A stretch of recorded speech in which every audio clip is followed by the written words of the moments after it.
knowledge puffs up.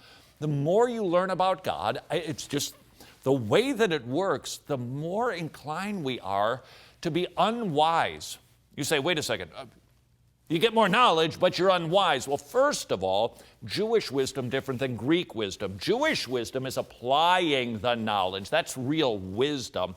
Greek is simply a getting it, storing it, figuring it out sort of wisdom. So we want to have the Jewish biblical kind of wisdom, but furthermore, we want to have a James kind of wisdom. What's a James wisdom? It's not just knowing the stuff, and it's not just knowing what to do with this stuff. It is how we do what we do with the knowledge that we have. Do we do it in a way that is ugly and mean and divisive, or do we do it in a way that causes peace and gentleness and unity? That's the type of wisdom we need to strive for. Let's let James potentially kidney punch all of us on this subject. Here we go, James chapter 3 and verse 13. Who among you is wise? To paraphrase the Three Stooges, James is saying, you're a wise guy. Ding, so you think you're wise.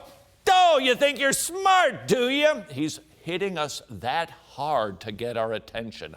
Back to the text. Let him show it by his good behavior, his deeds in the gentleness of wisdom. Ask yourself the question, is that the type of wisdom you have? Would people, if they were giving you some sort of an American Idol scorecard, by the way, did we need to see that show return? If they were giving you some sort of a scorecard, would they say, oh, she is so gentle?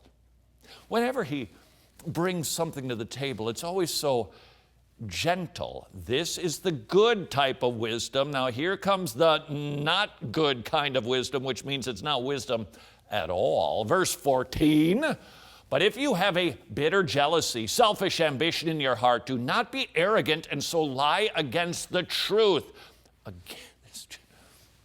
You say you're wise, but you're jealous. You're doing things so that you can look good. You are deceiving yourself. That is not wisdom. If our heart is off when it comes to wisdom, when we go about the business of correcting somebody, let's make it immediate in our family. If it is coming from a heart that is jealous, self-seeking, wanting one's own, wanting to be in the catbird seat, wanting to be in the superior position, guess what? You're deceiving yourself. You are not wise at all. Hold on. He takes off the other glove. Verse 15 and 16, this wisdom is not that which comes down from above, but is earthly, natural, demonic, for where jealousy, selfish ambition exist, there is disorder in every evil thing. Ask yourself the question, is my life, my relationships with my family, church members, other believers, people on the internet, gentle or filled with disorder and every evil thing? James now returns to the true wisdom. Verse 17, but the wisdom from above, it is first pure, it comes from a changed heart, then peaceable, gentle, reasonable, full of mercy and good fruits, unwavering, without hypocrisy, and the seed whose fruit is righteousness is sown in peace by those who make peace. Which type of wisdom do you have? In an effort to impersonate James, which would be very difficult because I don't have camel knees like James. I wish I did. He was said to be called camel knees because he was constantly on his knees praying, and they showed the wear and tear from that devotion to prayer. I, in an effort to impersonate James, have come up with some hopefully equally pithy and punchy statements. For me first, you apply these as you see fit in an effort to move us away from that earthly and demonic wisdom to peaceable, gentle, loving, kind, good wisdom. Here we go. If your theological wisdom has left a wake of broken relationships, you're not truly wise. If your theological discussions typically end in conflict, you're not wise, you're immature. Ending a debate peaceably, it does not make you weak. It demonstrates you are wise. If you're constantly getting into theological brouhahas, you're not a defender of the faith. You're actually immature. A willingness to change your mind doesn't mean you're squishy. It means you're wise. If you are acquiring theological knowledge to be smart and not wise, then you're simply doing it wrong. And if your theological opponents don't think you are gentle, then you are not wise. Ouch.